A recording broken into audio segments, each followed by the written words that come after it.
Broadcasting live from Pay the Rider, ravaged bayous of Louisiana. Salutations from your boy, Maximilian. Hey, Robert Diaz is in the house already, I see. We have documents to read tonight. Ooh. The things, the information, the timelessness, and the beauty of what I am going to share with you fine people tonight. You will be astounded, horrified, amazed at the wonders that is the McFarlane figure. I bought a McFarlane. I do have some reading tonight. To do, I am going to do some reading, and we'll do a little chit chat first, and make sure. But I'm going to tell you, you are definitely going to want to stick around for this because it took me, and I used to have a copy of it around the house that I had printed, and it just could not find it. And then last minute, I realized I couldn't find it and had to find a copy of it to print out. And then I had to go through and edit because there's certain parts of it that were written in the 70s. I'll just put it that way. So we had to, just a little bit, nothing that changes anything, but yeah, first on to, yeah, I could not pass on this. I've seen these things. I think they were going for like $60 or something like that, and I got it for like 30. So, yeah, right, great. Wrath of the Lich King was the last time I really got into World of Warcraft. I don't want to admit how much time I spent on that.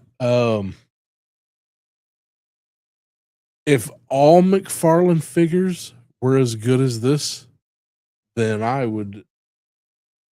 Oh, it's fantastic.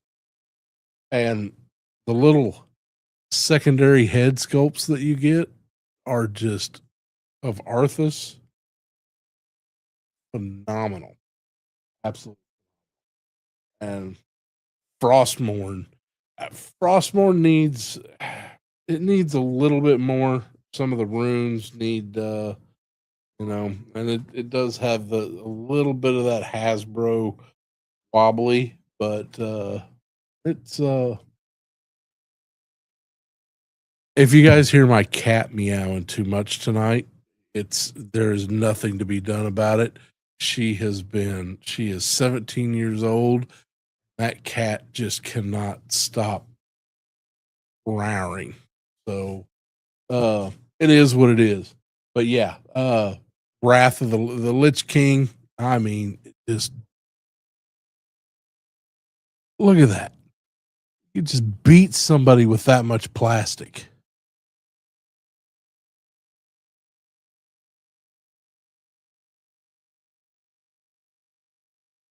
And wired cape. Look at that. I mean, pulling all the punches. Still can't get a female figure, from McFarlane, but it's a great Arthas. And I'll show you what else I got. I found this guy. It was on clearance. He's kind of beat the hell up and partially opened, but I think I've got a full collection of all the NECA figures, and I didn't have the comic book or the anniversary collection. I've got all the regular guys. So I guess I'll see if I can find all the goofy colored ones that go with it, but they're probably not ever coming out of the box. But these, just NECA, I know you're not listening, but I want my wizard. Give me my wizard. Come on. Time. Finish the line. You started it, finish it. Also, if anybody doesn't have mustard and ketchup divers for the G.I. Joe Classified, they are about $10 to $15 at Target right now. So jump on that if you need those. Let's see, who all have we got in the house? Of course, Robert Diaz. Oh, we're gonna get into that here in just a little bit. Leah Glacia. Why haven't somebody should give you a wrench? You look all naked. Make me feel uncomfortable without a wrench. Ew. Or I don't know which, it might be both. Yeah, what? Who you probably hit her. Rowdy Riles in the house. Why keep the box? What's up? Harlan Ellison is what's up tonight. Tonight is a Harlan Ellison night. So if you are a fan of Harlan Ellison, and you probably just don't know you are. You're going to definitely want to stick around this evening.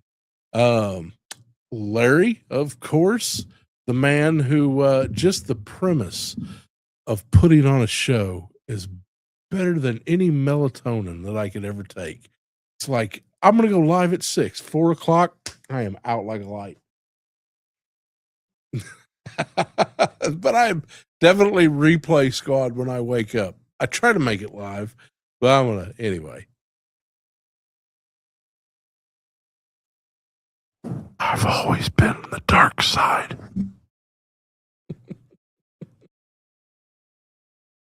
Yeah, I know, McFarlane. I know, but it's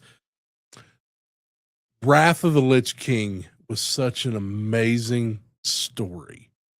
I mean, just absolutely over the top, and it's something that literally, whether you played World of Warcraft or not, it was such a great fantasy narrative that you just it enveloped me. I think I had 100% completion on that line. There was no side quest that went unanswered in Max's house.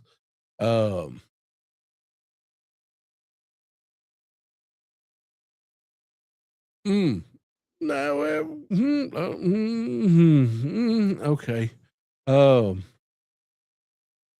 I hope you're having a nice day too, Leah. Yeah, $30. I absolutely didn't have $30. But I could not pass it up at that price. And I'm still waiting. I've got, the Hasbro deliveries always take an extra week, so who knows when they're getting here. Man, that lizard's badass. So I have been a very unpopular voice in toys for a long time because I do not like Build-A-Figures. Just stop it. Just stop it. Stop it. Get help. Build-A-Figures are just, I get why they do it. It's because they know that they're going to produce a zombie Tony Stark in some beat up, Mark IV armor, and nobody's going to want that crap. And so they got to do a Build-A-Figure to get you to buy it. So oh man, I hope, man, you say they canceled the line, but they started doing some other little Dungeons and Dragons figures. Who knows with NECA? NECA is Like, if you want to know what's going on with NECA, no, it ain't happening. So,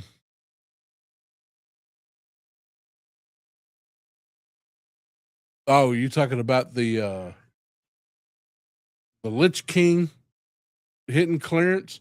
Man, I don't know. Seriously, um when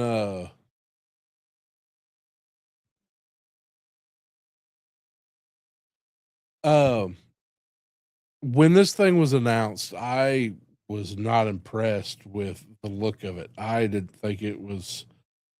I still don't like the big old pegs you can see under the feet. But when I saw it on the shelf, I just was like, okay, that's a good looking Lich King.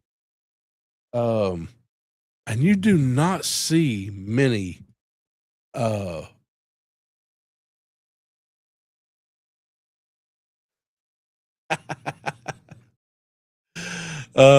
how you doing, Kaiju Kitty? You do not see many Blizzard figures that are articulated out there. Not many. I don't see them. So maybe somebody else does. Kaiju Kitty probably does. He is all knowing, all powerful member of the circle of kaiju's, but I do not see. Oh, I will totally blue rinse your ass, and I mean that. Never mind.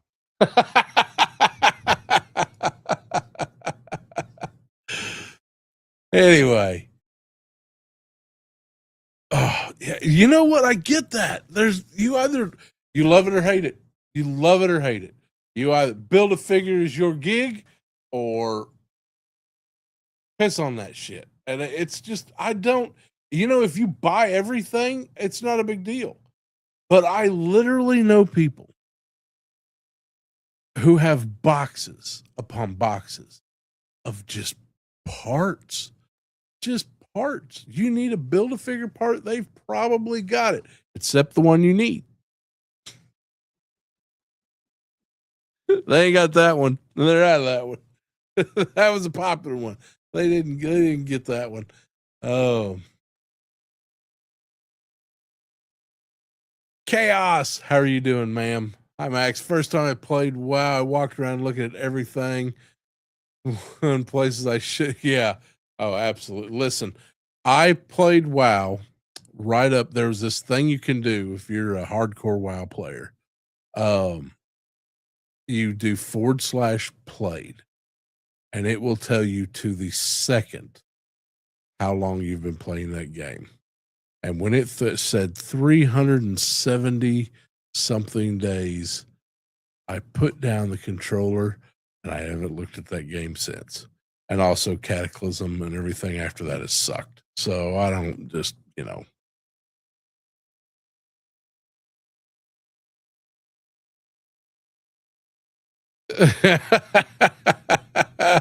Yeah, you said it, I didn't. Ooh, hey, I'd like to see. Yeah, I can't. I want to. I'm gonna have to look at those. I haven't seen those. Haya's.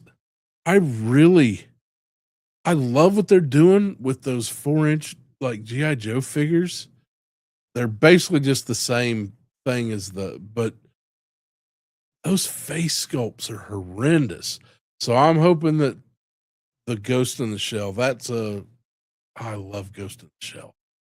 So hopefully they don't screw that up. I would.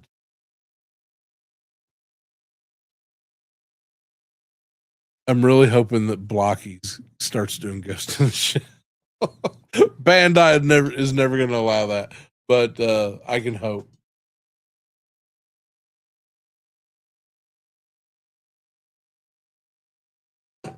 I knew a guy who did one of the tanks, and it was massive. Ordered the kit, took like 6 months to get here. Came in a big old box. It was like 2,000 pieces, something like that. I don't even remember. It was massive. one of the big tanks, and it took up the whole damn desk. It was beautiful too. Took them like a month to put it together, I think. What do we got? Yeah, I mean, it's just, it's I think even Rowdy was griping about one of the Bath figures, the one with the lava head the other day. Oblivion or whatever he's called now. They changed his name. That's why I can't remember. Um, but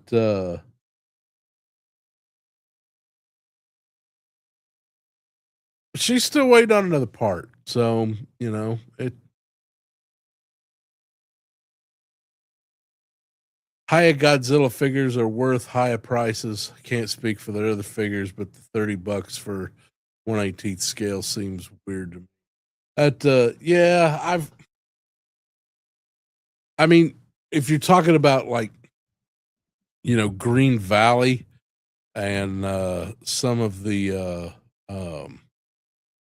Acid Rain figures, I mean, they charge almost, I think, $60 for one of those little 1/18th scale figures.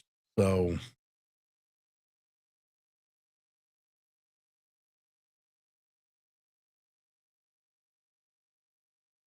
I'm trying to decide if it's Diaz. So I gotta always look. You make me read shit, Diaz. Um, Screw it. We're live. It doesn't matter. We need someone to make tattooed teenage alien fighters from Beverly Hills merch. That I bet it's out there. If it's California, um, tattooed teenage alien fighters from Beverly. You always make me have to write shit.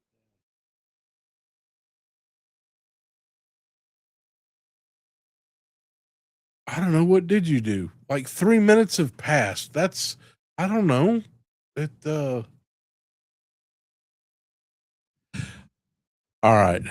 Now that the hate watchers have tuned out, I saw you 6 people who bailed real quick when I didn't immediately start talking shit. So now that the real people are still here, um, all the crap that's been going on and everything like that, I am going to make a very brief comment about it. And that comment is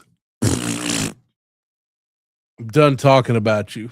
You are a smooth brain idiot, and I don't have any more time for your stupidity. So, other than that, welcome to the show.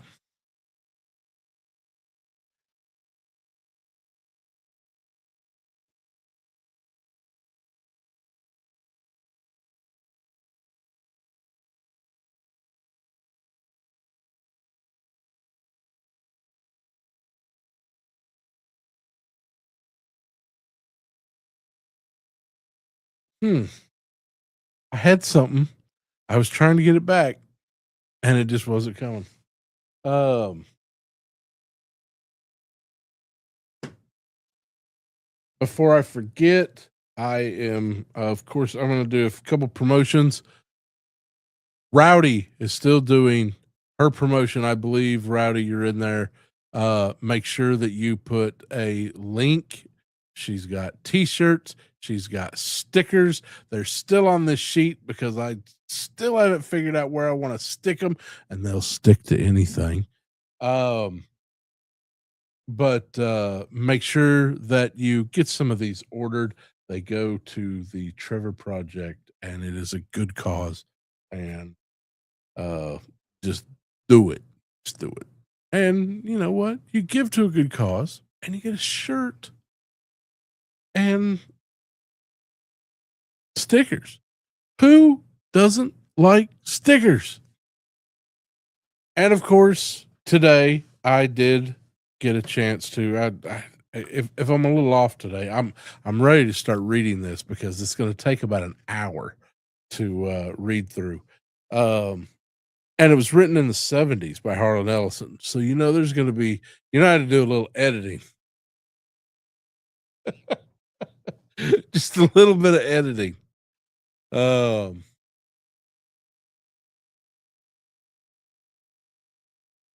Excalibur comics and games, comics, cards, and games in Shreveport. Ah, come on now, focus. I know that I have missed an update today. We're going to get this right. Come on now. You know what? Just friggin' Google it. Excalibur comics, cards, and games in Shreveport. They are fantastic. I am not sponsored by them. They don't pay me. I don't get any free comics. Old bastards. So I sponsor them and I buy from them whenever I can. And today I got my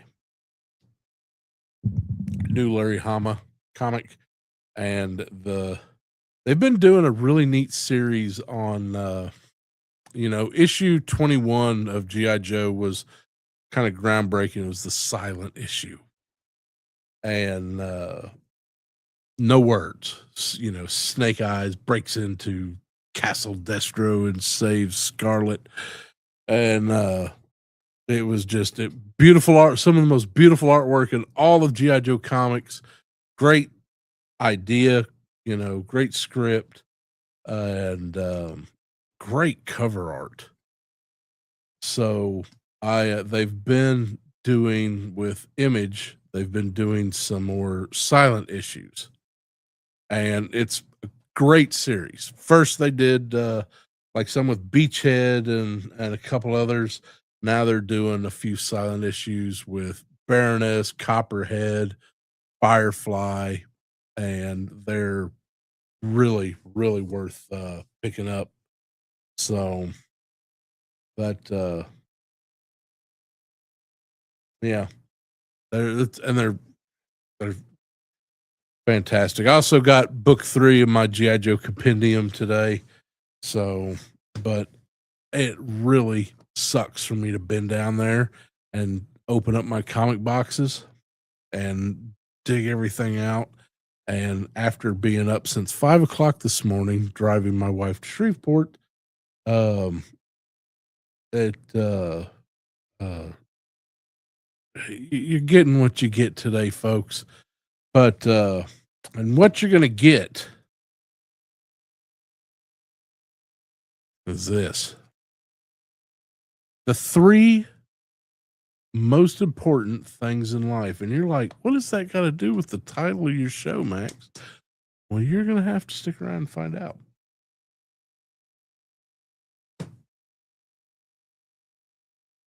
Yeah. Yeah, most definitely. But not a wrinkle to be found.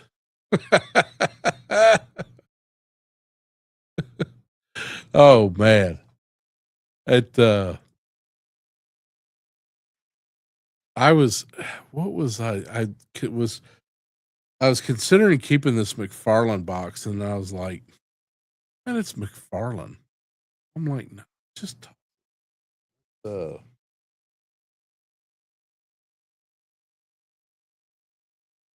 I did not have high hopes for this figure. Not anywhere in the least. I didn't.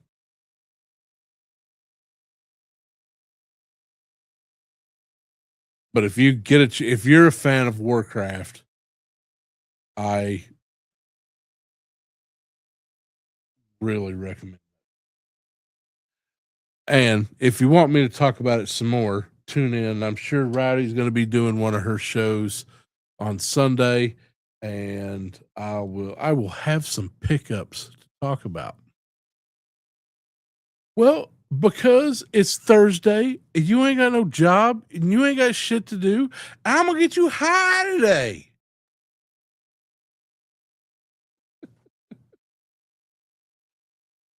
You're doing a show. Shut up.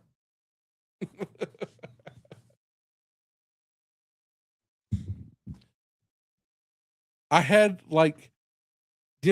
coming driving I don't. This is the first time I got out of the house in like 2 weeks.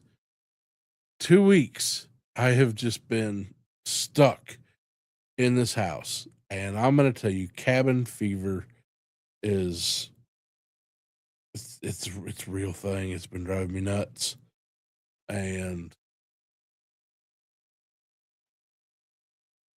everything sucks, and you know.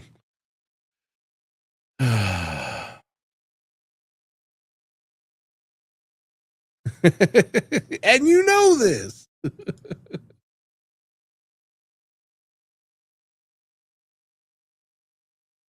Make that fifth.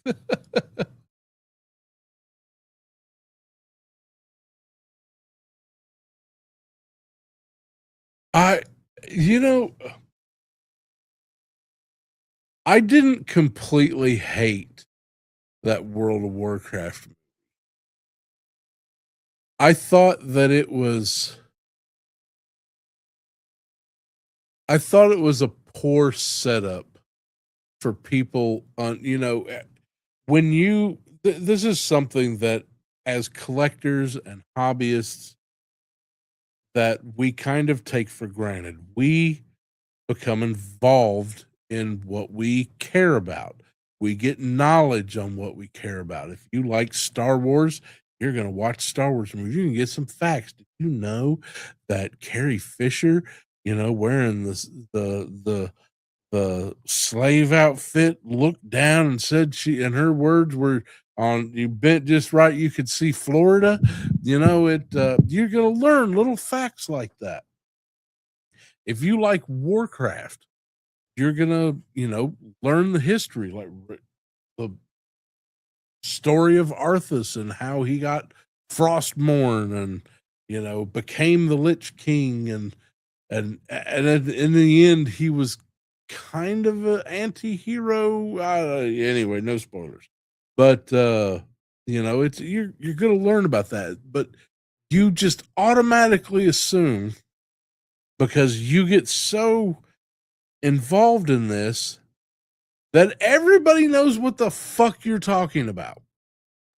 That has been my problem my entire life. Nobody, you reach a certain level of knowledge about shit, worthless, trivial pursuit knowledge, and you just assume that this is all just common knowledge.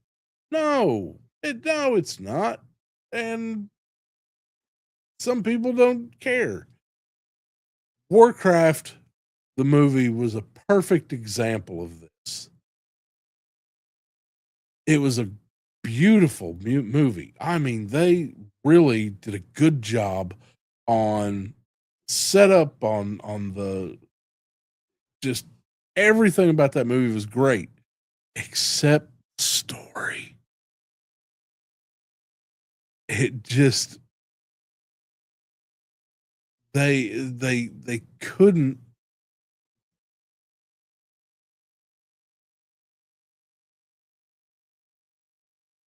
I don't even know how to put this. I think if they'd have made that movie another hour longer, it would have been phenomenal.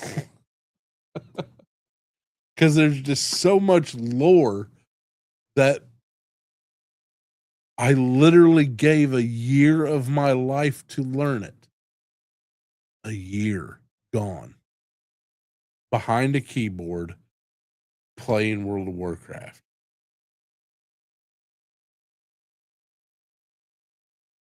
That's a level of, I mean, I don't know how much time I've got dedicated to how many times I've reread Tolkien. I used to reread it almost every year, starting from Silmarillion, going all the way into Books of Lost Tales, not all of them. But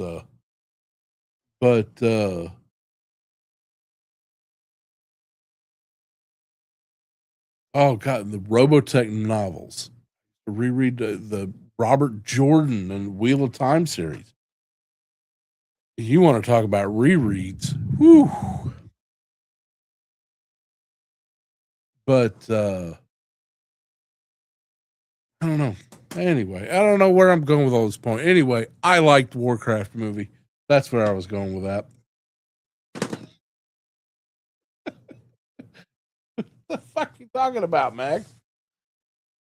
Just trust me. Just trust me. It's a good movie. Good movie.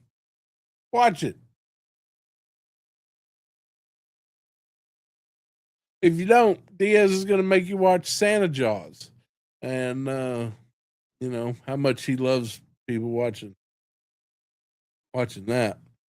It was telling me that we're like I was starting to get stuck being the movie channel because that's what eventually everybody wanted to talk about. But anyway, let us. Once I start reading this, there's going to be no interruptions. I am going to start and I am not going to end or get back into chat until I finish it. So,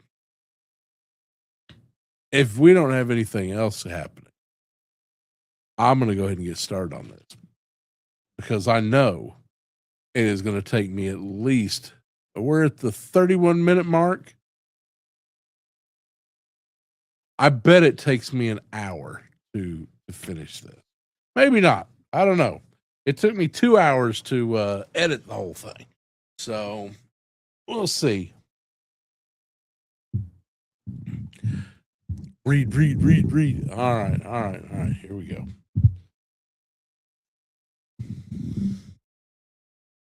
Let me get a little set up here. All right.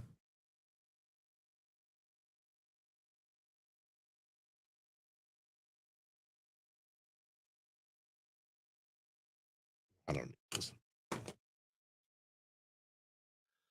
The 3 most important things in life.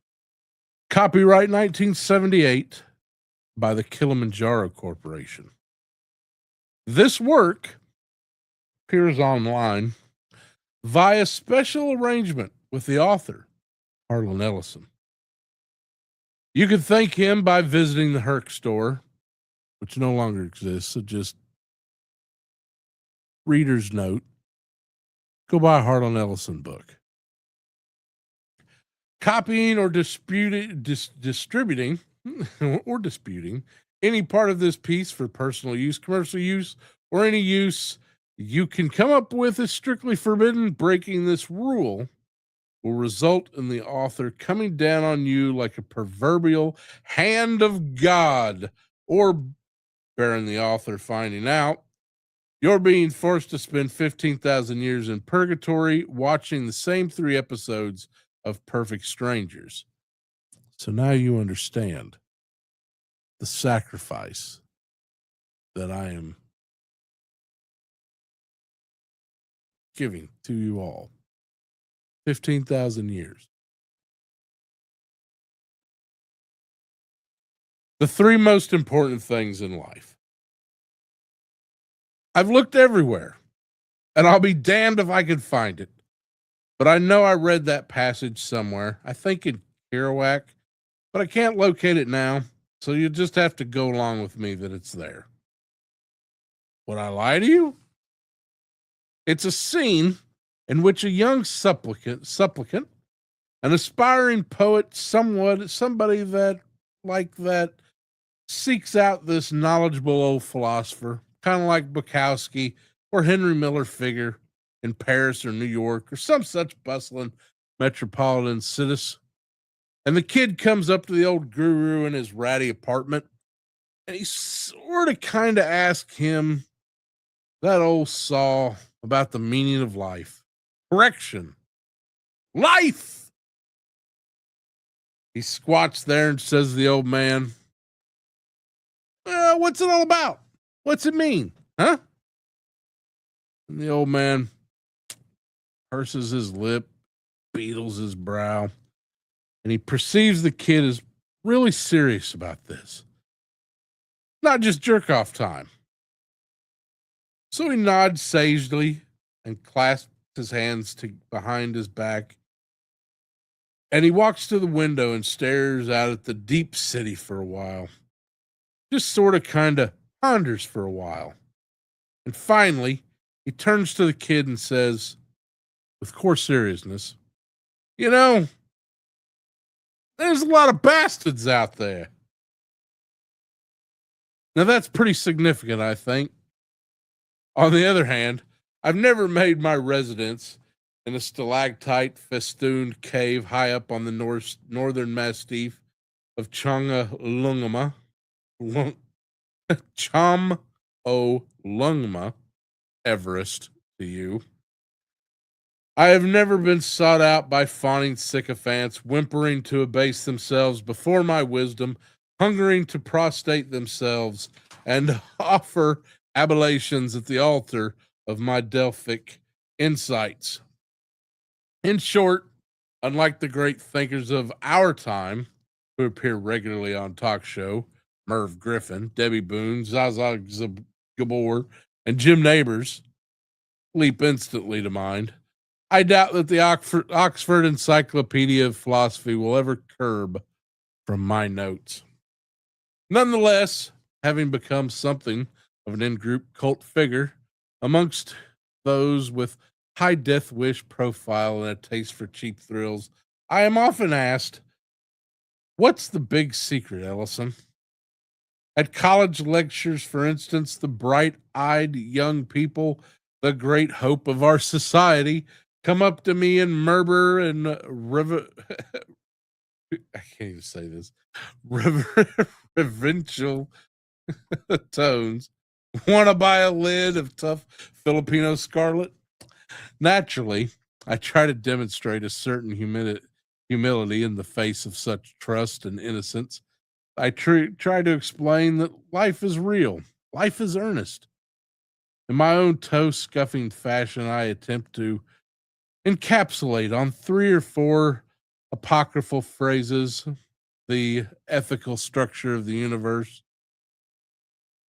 the better to aid these fine young people as they set out to change the world.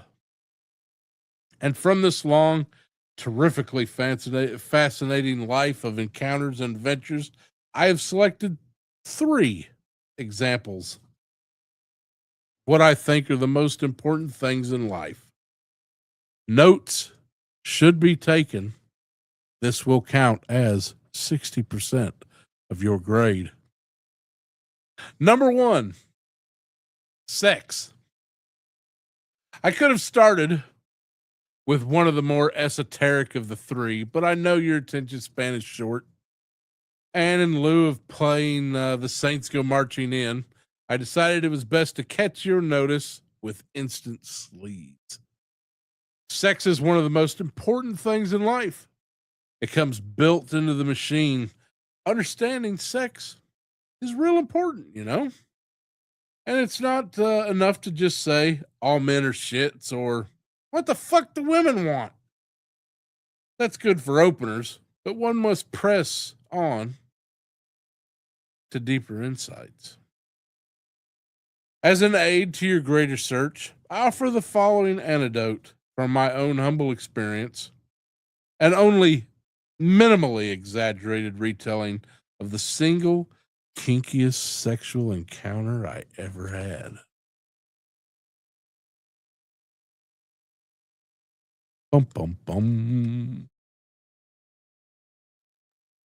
When I got to Los Angeles in 1962, I was well into terminal destitution. Poverty would have been for me a sharp jump into a higher income bracket. Consequently, I wasn't getting laid much.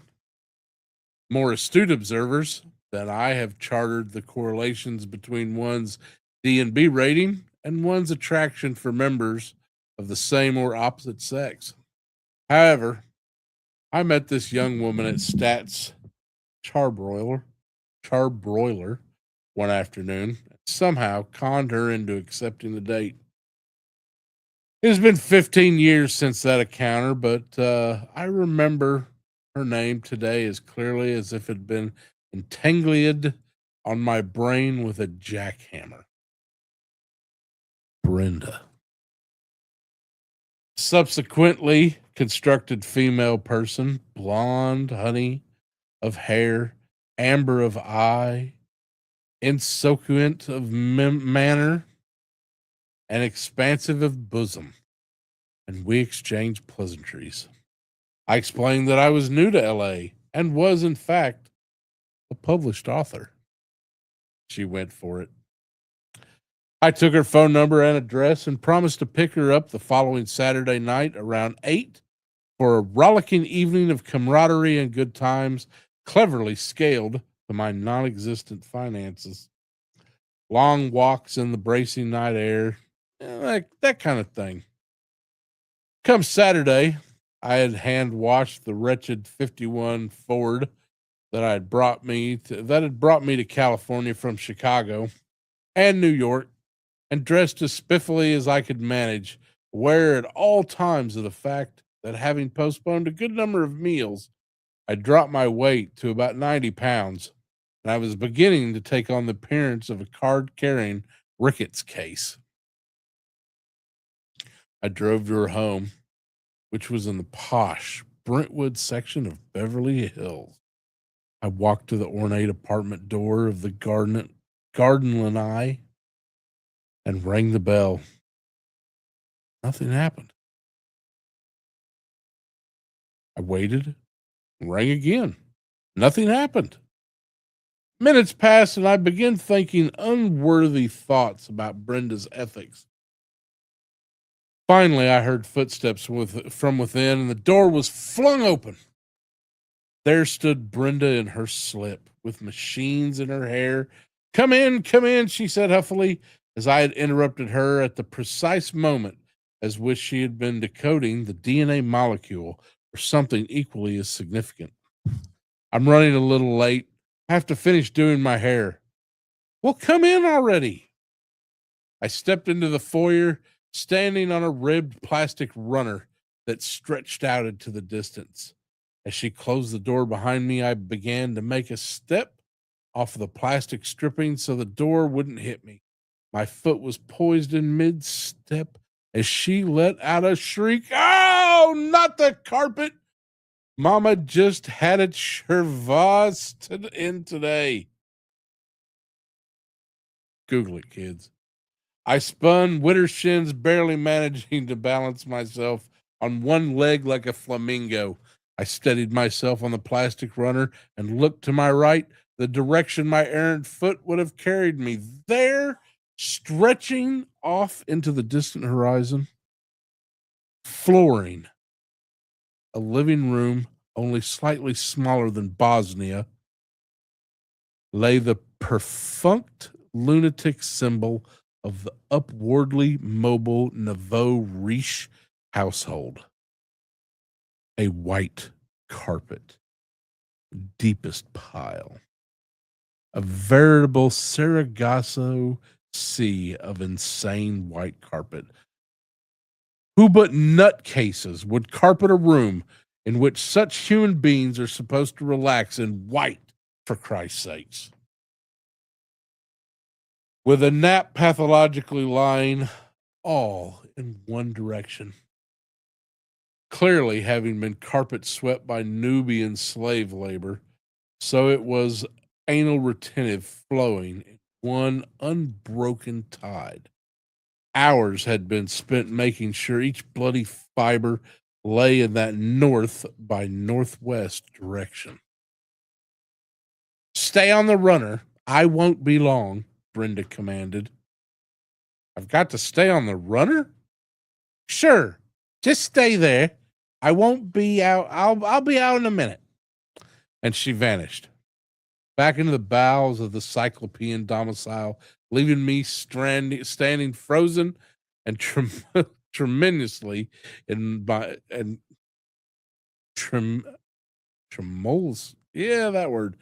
my baggy pants while she went off to complete her toilette. The plastic runner extended out beneath my feet back into a dim and vaulted interior. To my left, a closed door. To my right, an involutate expanse of white carpeting. and a living room in which Xerxes could easily have assembled his armies for an attack on the hot gates. I stood there, shifting from one foot to the other, like a grade school troublemaker, waiting for his audience with his principal.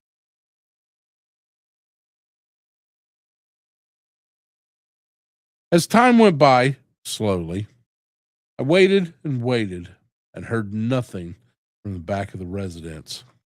The living room looked invitingly comfortable, with all those massive sofas and a huge baby grand piano. But I had been denied entrance.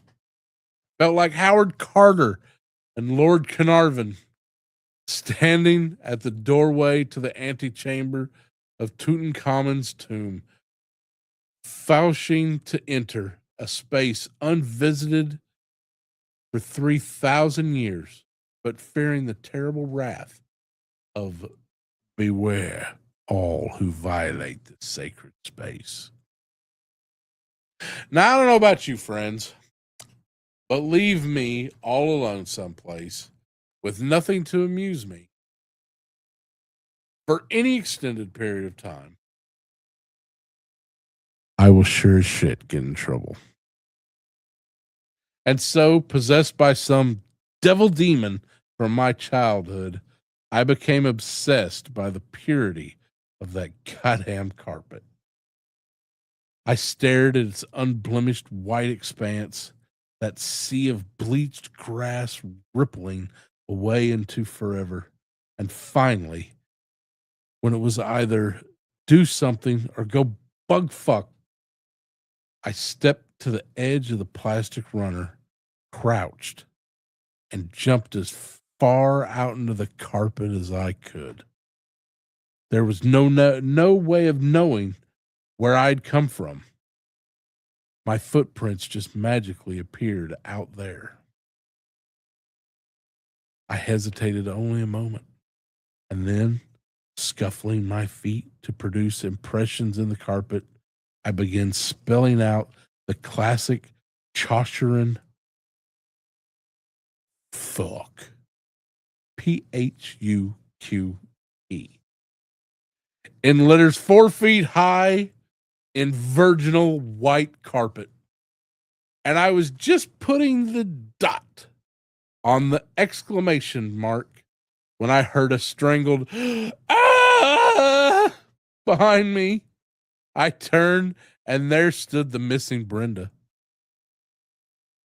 looking pretty terrific, but with this, how shall I put it, green expression on her face. Oh, Jesus, oh my God, oh shit, my mother will kill me. And she ran off, leaving me standing there, shamefaced, wondering which mental gargoyle had taken possession of the cathedral of my mind, knowing that there was no way I was going to get laid. Then, in a moment, here she came, schlepping a carpet sweeper, not a vacuum cleaner, just one of your basic hand-pushed carpet sweepers. And she starts sweeping the nap back north by northwest.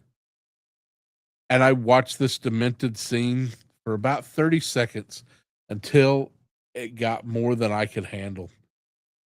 And I yelled at her, "This is nuts! How the hell can you be a slave to a fucking carpet?" But she was in the grip of more powerful forces than my charisma, and she was under the unbreakable spell of toilet training. And if the apocalypse had come along just then, she'd still finish laying that nap back. I went crazy. I grabbed for the sweeper. She pirouetted out of my reach. She never broke stroke. I lunged for her again and got my hands around the sweeper. We struggled back, forth, across the living room, chroming off the furniture, lousing up the carpet worse than before. She fought like one of those lady barbarians out of the Conan adventure, punching and kicking. And then the sweeper went away. And we went this way and we fell over and wrestled over and over across the floor, thumping our heads and our legs over and over. And I came up on top for a moment and pinned her arms and stared down at her, trying to catch my breath. And in that instance, I perceived a mad light glowing out of her eyes, and she murmured huskily, "Hit me." Oh, shit. Now, you got to understand, I'm a quiet, well-mannered Jewish kid from Ohio. Not even years sunk in the hips in the flesh pots of New York, Chicago, London, Billings, Montana, have I ever been able to sully the rigidly perpetual morals that have been led into me to the pinnacle of success and clear complexion you see before you today. To put it simply, I was terrified. After all that time, at long last, despite my best efforts at avoidance, I had encountered one of those kind of ladies. Beg pardon? I said weakly. "Hit me," she said again. The light in her eyes strobed. Hit you? And punch me around a little bit. I love it. Don't leave marks. Just hurt me some. Oh, shit. She was watching me, naked lust in her face, her lips wet with unconcealed desire. Nice, quiet Jewish kid from Ohio. But what the hell? I'm adaptable. Bogart asserted himself. My voice dropped 4 octaves. You like a little smacking around, right, sweetheart? She nodded, bonking her head on the carpet. Okay, I said. Get naked. She looked troubled for a second. Naked?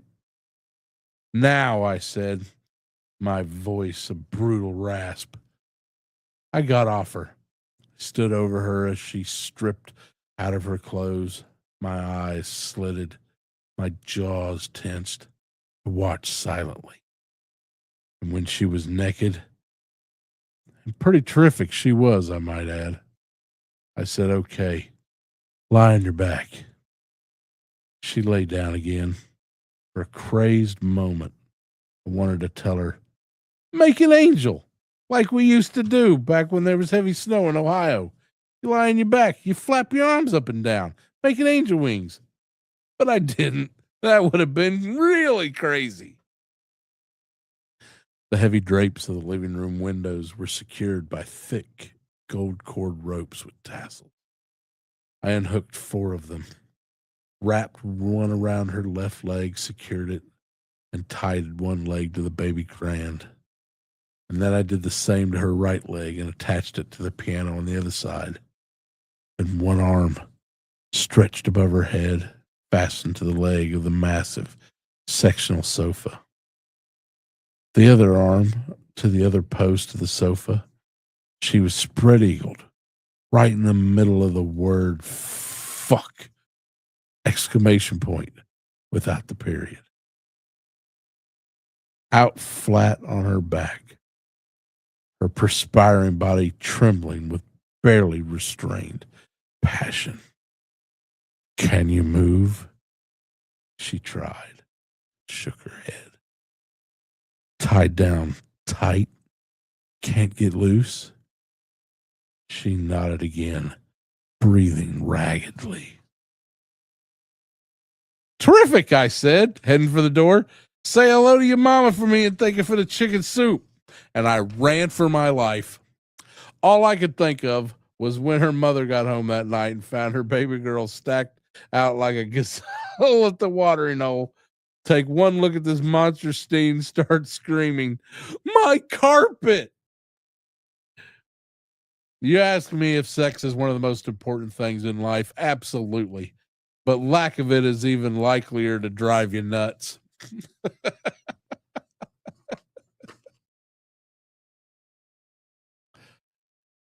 The second most important thing in life, violence. Not the pale, pallid nonsense Starsky and Hutch indulgence. Indulge. We indulge in every week. Real violence. Sudden, inexplicable, ghastly. How seldom we see it. How unhinged we become in the face of it. Because when it really happens, when it manifests itself on the most primitive, moral level, we understand just how fragile is the tissue of social behavior. In the life singularly filled with violence, only one sticks out without in the, in a life singularly filled with violence, only one sticks out without even close oh, bloody hell com- competition as the most horrendously violent moment I have ever witnessed. To tell it briefly, even today, years later, my blood run cold just remembering. New York, early 70s, maybe 73, 74. I was in the city on business taken care of. I got together with an old friend, a writer from Texas who loves movies as much and as indiscriminately as I do. The Ritual, the movie crawl. Load up on junk food, start at the first movie theater on downtown side of 42nd Street, and just work our way from Times Square to 8th Avenue, cross the street, work our way back to Times Square. Days, endless days, 24-hour, 20, 36, 48 hours straight. Times in the dark, we eat in there, sleep in there, piss and daydream in there, hot dogs, popcorn, slabs of cheese, munchies, French bread, any damn thing. And we see them all, the good flicks, the bad flicks, the kung fu operas, the porn jobs, the superfly stomps, the patty flicks, all of them, one after another, till our eyes turn to poached eggs, staggering from theater to theater like refugees from a Macau opium den.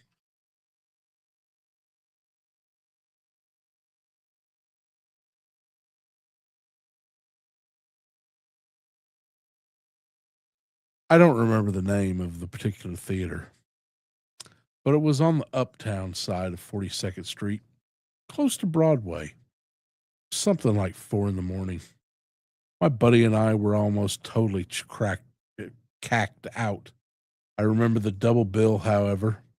The lower half, the B feature, was Fear is the Key, a really dreadful action adventure turkey based on a crummy Alistair MacLean novel.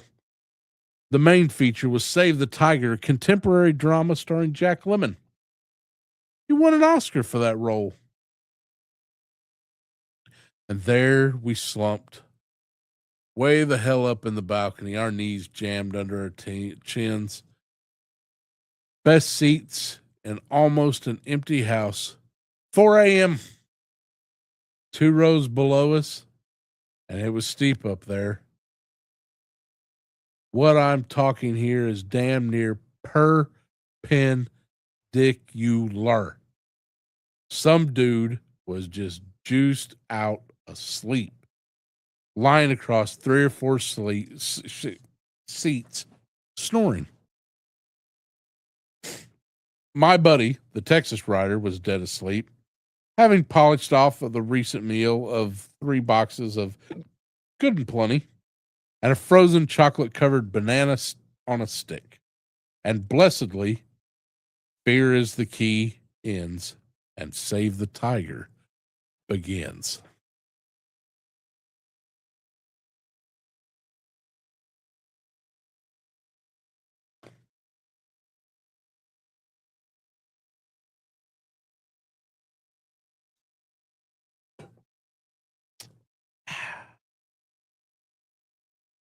About 10 minutes into this serious, sensitive study of a garment center guy who is killing himself with floating ethics, and from the very first row of the balcony, below and to the right of us, but still very high above the floor of the theater, I hear a shrieky voice start mouthing off.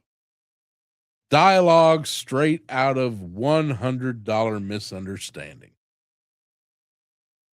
Motherfucker, goddamn motherfucking stupid piece of shit, dumb some bitch, sucker piece of shit, garbage, Leroy.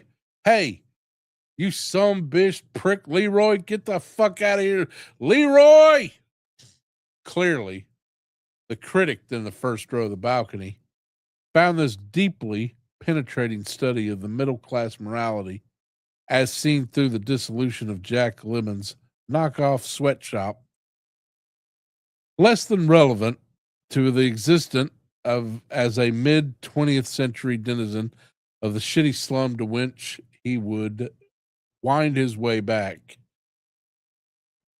once this stupid film about motherfucking honk patty bastards ended, which was soon enough for him. Leroy! I had a feeling that Leroy was the terminal case lying over the seats 2 rows below us, out of it.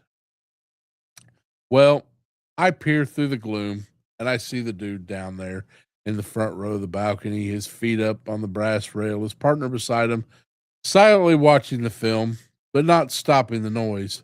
And I watched the two of them for a little while, hoping the third member of the group, good old Leroy, will bestir his ass and go rejoin their Sepioth, Asoth, and Porthos. And maybe, just maybe, vacate the site quietly so I can watch the goddamn motherfucking movie. But no such luck. The critic only gets yonk. I don't know that word. Anyway, yelling at the top of his lungs, Leroy, don't twitch a bun. And just as the critic is reaching a pitch that will cause sonic tremors, squealing son bish and motherfucker at the top of his lungs, from behind me, I hear the voice of doom.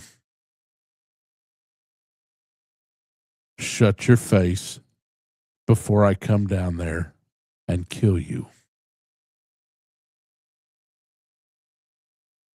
Pause with me for a nano instant. This was not one of those angry, shouted shut ups one encounters all too frequently these days in the pillbox size cinemas, 1, 2, 3, or 4 closets filled with slope browed protagonist jawed pimple brains who jabber endlessly as though they were still in front of the tube in their living room. This was, trust me, the most blood curdling, threatening voice I have ever heard. It was the kind of voice one suspected would accompany the body attached to the moving finger, writing mine.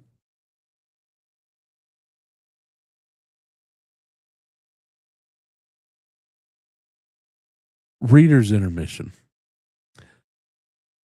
This was from a time, and if I question a certain word, I'm just not going to read it and pass by it. So if you hear certain edits in the telling of the story, pay it no heed. Writing letters in fire. This was an abominable snowman, a tyrannosaurus, a behemoth, a stone righteous motherfucking killer. Deep, resident, commanding, powerful. Now, I don't want to belabor this, but whoever or whatever was sitting back up there behind my Texas buddy and me, it was bad. Beside me, I felt the hand of my Texan partner on my wrist. Softly, he asked, What the fuck was that? Voice of doom, I said. All this happened in a second, and only an idiot would have talked back to the owner of that voice. Guess whose name was in the envelope of the category of most outstanding performance by an idiot? You got it. Leroy's buddy with a scoop shovel mouth.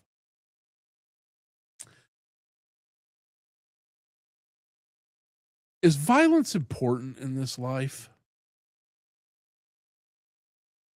The critic started shrieking. Who said that?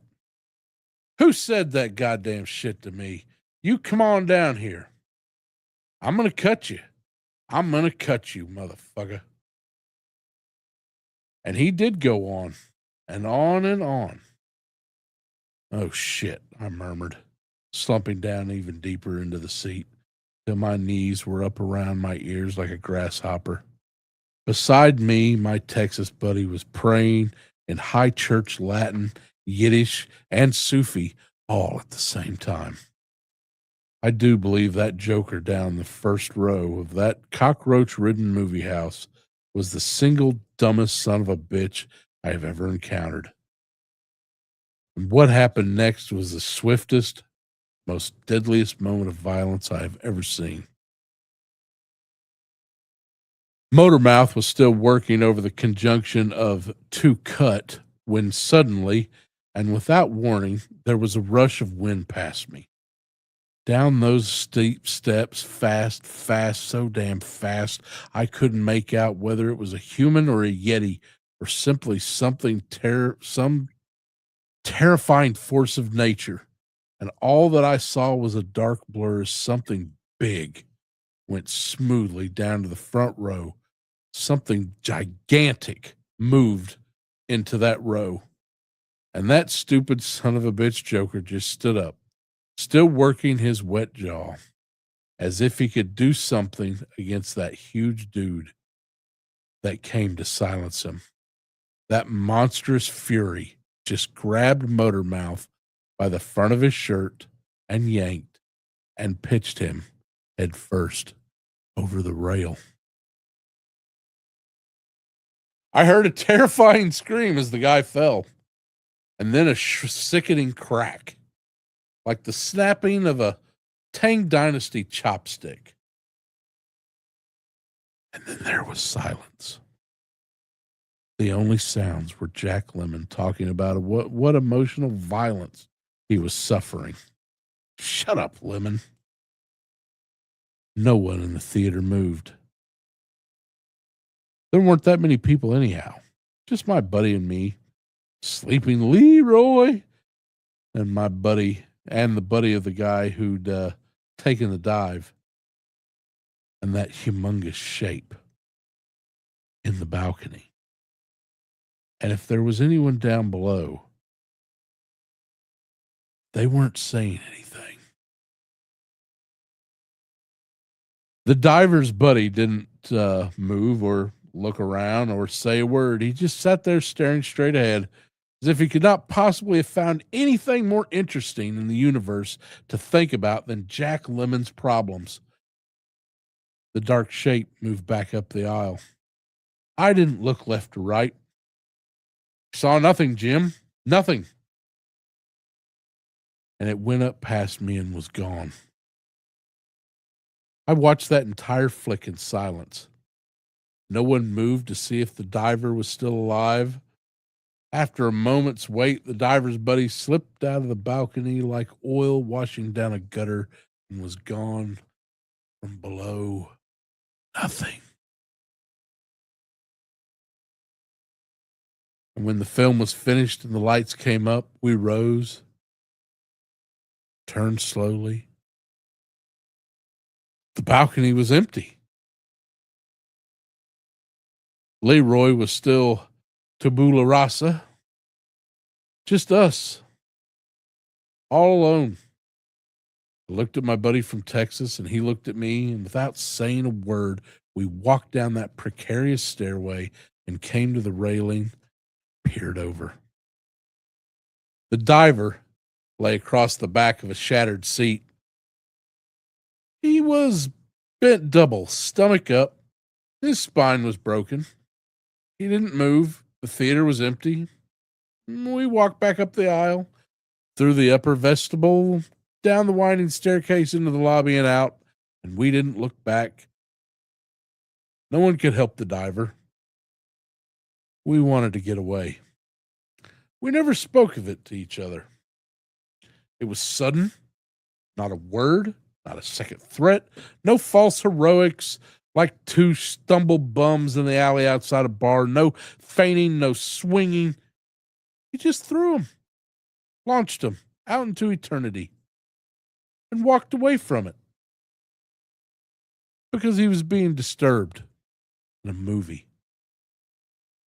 Violence, real violence, not the Jack Armstrong nonsense we all play act at. Genuine, mindless violence is very important because there's no knowing when it will strike. There's no escape from it. I warn you, it's terrible.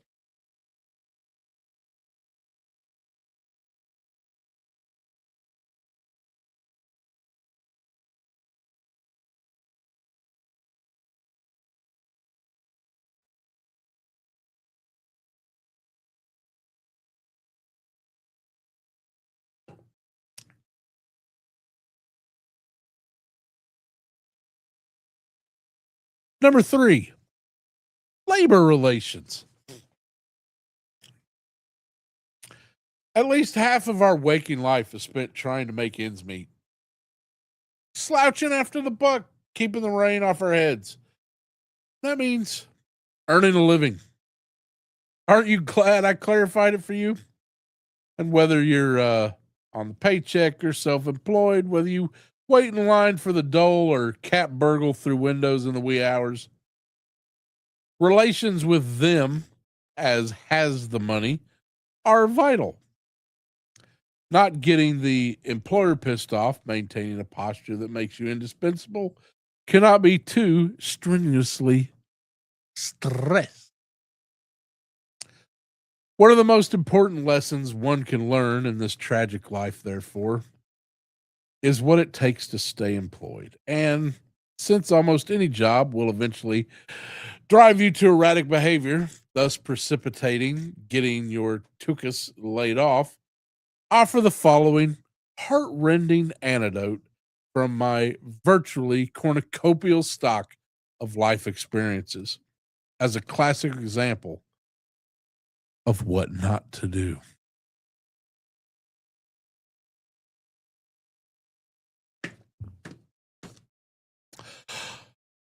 One day, about 10 years ago, I was sitting in this little treehouse I rented in Beverly Glen, sort of a boreal Bambi land section of Los Angeles, just on the Tobacco Road side of Bel Air and Beverly Hills. What I'm talking about here is artsy, crafty, but poor as a shul mouse. Shul is a synagogue. As a Jew, I'm not allowed to have church mice, and that's okay. They're treif. Really a treehouse. I'm not making this up. See, because half of the house sat on a rock ledge up a private little street called Bushrod Lane that was mostly only kind of paved pathway better suited to fugitives from a James Fenimore Cooper book than this upward struggling young writer trying to bludgeon his way into the movies. And for the other half of the treehouse, that is. I'm not going too fast for you, am I? Was in the crotch of a big eucalyptus tree. And it only cost me $135 a month, which was back then at the time, before everything was crazy in terms of what it cost to live decently these days. And $135 was not the biggest rent you could pay, but it wasn't all that cushy either. So I'm sitting there when the phone rang, and it was Marty the agent. And he says to me, Walt Disney wants you. Now, I don't know what you think constitutes an ominous remark, but as Walt Disney had gone to collect his reward from the great consortium organizer in the sky at least 2 years prior to this phone call from Marty the agent, immediate thoughts of some Lovecraftian horror beckoning me to me from the crypt. Ooh, Walt wants you, went pitter patting through my tiny little brain. But as it turned out, it was I was never to find out if there was truth to the much bandied underground rumor that Walt had been flash frozen cryogenically with an eye of restoring him in the 25th century, or at worst, stuffing him and putting it on display like Trigger. What it boiled down to, and probably was that someone had read one of my science fiction stories somewhere and thought I'd be terrific little fella to have write the kind of sort of film Disney was thinking about making. My first reaction to Disney wants you was horror and then stark amazement. There's been a mistake, I said to Marty the agent. I'm a crazed radical bomb throwing loon who writes stories about things that come up out of toilets to bite off babies' asses. Are you sure they don't want Bob Ellison? He writes comedy, very clean cut guy. Drives a late model car, shaves regularly, never says fuck in mixed company. You sure they mean me, Marty? I'm Harlan Ellison, remember? The one with the hook for the hand. No, says Marty the agent, who has been my theatrical agent, as opposed to my literary agent, who is Bob the agent, as well as my friend for over 15 years. No, they have clearly lost their minds and they want you. And they have made a nice little week-to-week deal for you with a guaranteed 6 and options. And he named a figure that might not purchase San Simone in these crazy days of lettuce going for $3 a head, but back then, 10 years ago, was more money than anybody had ever offered me for anything, including my body. Contracts are coming, Marty said, but I go over to the Disney studio tomorrow. They have an office for you. I was in heaven. So, okay. I wasn't writing the great American cinematic answer to Potemkin. So what? I was on my way. I was going to work for the studio. It was the big time. And just to get up in the part of a successful scenarist, I dragged out my complete collection of Uncle Scrooge McDuck comics and reread them all till the night had passed away and the morning had come. And I dressed smartly. I put on the one tie I owned, look at myself in the mirror before leaving the treehouse, and then I went back and took off the tie and put on a shirt first. So, okay, yeah, I was excited. Shoot me. I drove out the Ventura Freeway to the Buena Vista exit, drove up to the front gate in the disreputable 1951 Ford I had mentioned earlier, which hadn't been washed in so long that strangers wrote cleanlinesses next to godliness obscenities in the dirt, and gave my name to the spiffy guard at the kiosk. Oh, yes, sir, Mr. Ellison, he said, validating my existence. Your office is in the writer's building. I beamed. How do I get there? I asked. He smiled exactly the same smile as Doc of the Seven Dwarfs fame and said, well, you drive in here and you take the first left. That's Mickey Mouse Avenue. Then you go down Mickey Mouse Avenue till you get to Thumper Boulevard. Turn right on Thumper to Clarabelle Cowway and take another left. Go straight to down Clarabelle Cowway till you hit the corner of Horse Collar Drive, and the Writers Building is the second building on your right. I think I nodded dumbly, refusing to believe what I had just been told. But I drove in. Sure as shit, there was Mickey Mouse Avenue and Thumper Boulevard and all the rest of them. And I said to myself, Ellison, you has fallen down a rabbit hole, I keyed. But right there in front of the building, to which I'd been directed was a parking slot that said H. Period Ellison, right there on the blacktop between the thick white lines, some industrial audio animatronic robot, possibly cobbled up in the image of Matisse or Lindier, had stenciled my name for eternity or 6 weeks with options, whichever came first. To those of you out there in the great American heartland that may not, that may not be such a significant thing. But in the world of studio sinecures, a parking space is one's own is dearer to the heart than never being put on hold when calling the networks. I know Sammy Glick Mancues who have given up perks and titles and even a Bigelow on the floor just for a parking space with the name thereon. So there I had it. Authentication of my elevated status in the universe of soon to be hot stuff.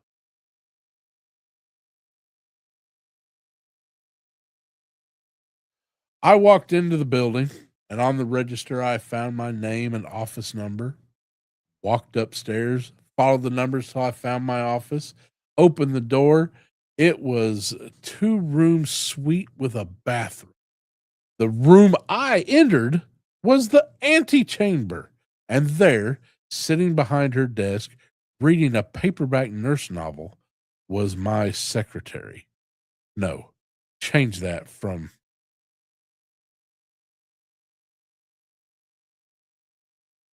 period to exclamation mark, exclamation mark, exclamation mark. You should have seen her. This remarkable creature was so clean, I could see dust motes taking 90-degree turns as they fell, just so they wouldn't mar her perfection. A smile would solve all the energy dilemmas of the TVA. Peter Pan collar on the blouse, Malibu blonde, periwinkle, blue eyes, and a gauche nose that would have made Streisand climb a wall, a freshly minted 6-pack of dimples, most of which were visible. "May I help you?" she said. You're probably too young to remember, but the part of Adelaide in the original stage production of Guys and Dolls was played by Vivian Blaine, an accomplished actress who had the most amazing dumb blonde voice ever bottled. Not even Julie Holiday in Born Yesterday could approach the level of stupidity orally conveyed by Miss Blaine's rendition of the nitwit. Only once in the more than a quarter century since Guys and Doll opened on Broadway have I ever heard a voice, male or female, that rivaled for strident, full-out dumbness the voice of Adelaide. "May I help you?" she said. "I'm Harlan Ellison. I think this is my office," I replied. Such instant attentiveness, such perky willingness to serve. "We don't do windows or floors. Could you get me coffee? Could she type some script? Could she file reports? Could she read my tarot?" I pointed out that I was just arriving and that my first day on the job, and since I had no idea what I was doing, nor even what the nature of the project was to be, I really needed only one bit of assistance. "Is that my office in there?" She indicated that the connecting room was, in fact, the holiest of holies, where she was certain I would create great moments in cinematic history. I thanked her, suggested that she return to the contempts of nurse and doctor, and advanced post-nasal drip. And I'd call her when I needed her. In the background, I heard mental riffs by Dan Hicks and his hot licks. I went into my office. They could have staged a World Cup soccer match in there. One sofa too short to sleep on, one wall of bookcases empty, save for a well thumbed copy of the 1948 World Almanac, one frame painting depicting bean field hands laboring under a blistering sun. I wondered if that was intended by the management as a metaphor. One desk the size of the battleship Potemkin, and I wondered if that was intended by the management as a metaphor. And one typing table supported an enormous IBM Selectric, already humming with life. One roll around typing chair, and on the desk, an even dozen of number 2 Dixon Ticonderoga pencils sharpened to such a piercing sharpness that they seemed to strobe off into invisibility at the points. Tony Curtis could have dueled with these pencils. I didn't have the heart to tell anybody I typed manuscripts straight onto the machine. My handwriting is in the top 1/10 of the top percentile of illegible scrawls. I sat down and I waited for someone to come and tell me what they wanted me to write, to tell me at least the name of the picture. But an hour went by and nothing happened. And as I've pointed out earlier, left to my own devices, I get into trouble. Deep trouble. So bored out of my brain, I rose and went to the offices where Barbie sat with furrowed brow, pondering the mysteries of infections and abscesses in the submaxillary petroid gland. I said, I'm going to look around. I'll be back in a bit. The smile fried my eyeballs like a ping pong ball in a cyclotron, and I stumbled into the hall. Started checking out the other offices, and to my utter delight, there were at least a half a dozen writers I knew, ensconced in plaza suites similar to mine. Wonderful. The wonderful thing about it was that most of them were loons like me. I'd name them, but since most of you can't even remember the names of authors of books, the name of scenarists like Albert Allay and John D.F. Black and Mary C. McCall Jr. Won't mean shit to you. Suffice to say, we all found ourselves gathered in John's office, shucking and jiving till almost noon, at which someone pointed out, okay, let's break for lunch. I thought that was a terrific idea, having put on in an exhausting 3 hours working in the Disney vineyards. So we went to the commissary and shoved in around the writer's table. What I did not know was that the writer's table was right behind the producer's banquet. This was my first big mistake, and as it turned out, it was also my last big mistake.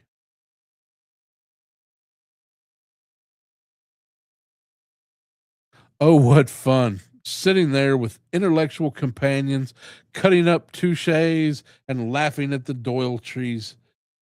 Born again, the Alcuin round table, wit beyond compare, and naturally, as the youngest member of the group, striving to make my mark as worthy of their camaraderie and their respect, I suggested a droll, witty lunchtime conceit.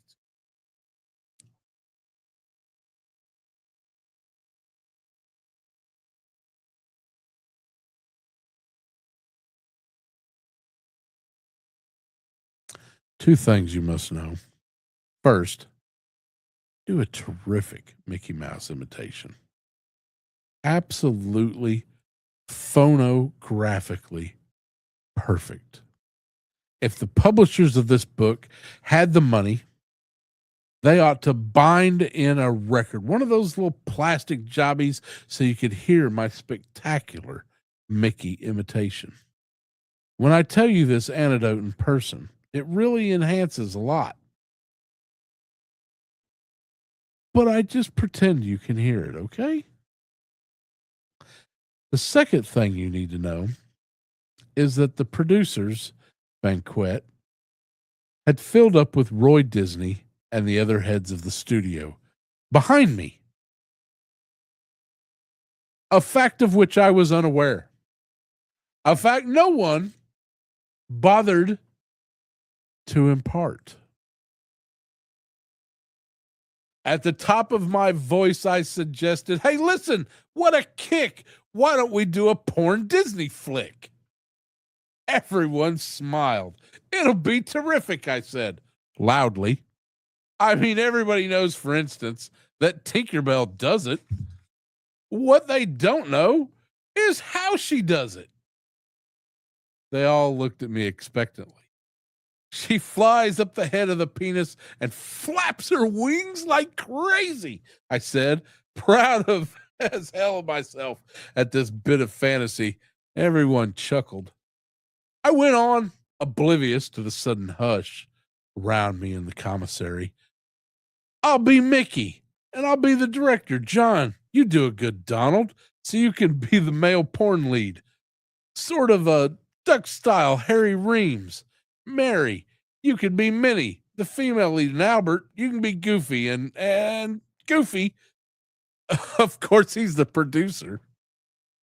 Their smiles were frozen, the way the smiles of bit players get frozen when they see the monster creeping up behind the hero in the horror flick.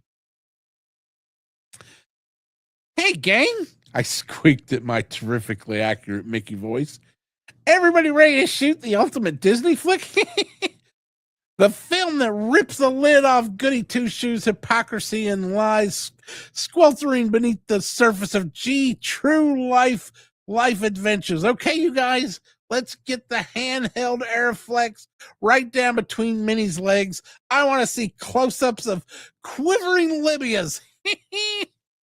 As silence as deep as the bottom of the Cayman Trench.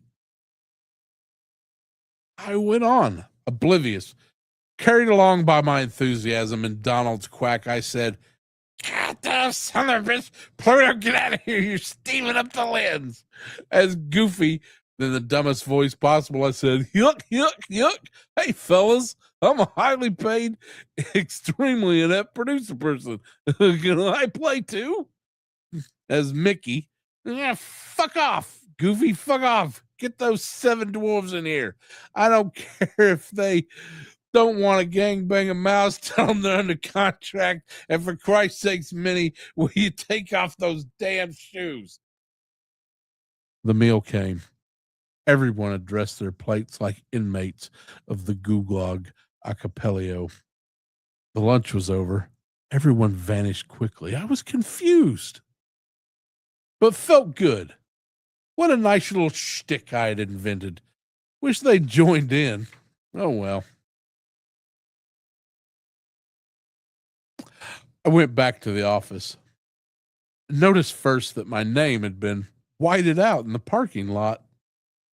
Upstairs, the secretary and her paperback were gone too. On my desk, 12 sharpened number 2 Dixon Ticonderoga pencils and a pink slip. I had been fired after working for Disney Empire for a total of 4 hours, including lunch. The lessons here cannot be avoided. Big business is humorless, and at Disney, nobody fucks with the mouse.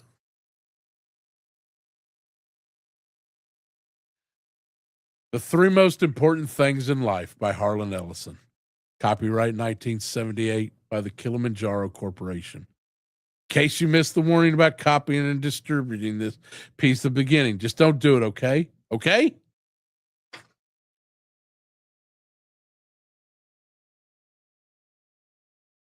Look at that. 1 hour. That was the great Harlan Ellison. Slightly edited for content and as small a way as possible. And it was one of my favorite stories as a kid. Harlan Ellison really had a huge impact on my life. I this close to meeting him, this close, like seconds from meeting him. And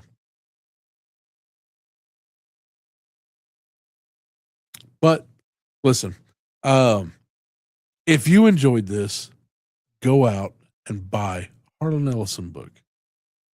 Buy it in hardcover. And tonight's show was all just one big quote. So that's what you get tonight. So enjoy it. Harlan Ellison, everybody, and have a great evening.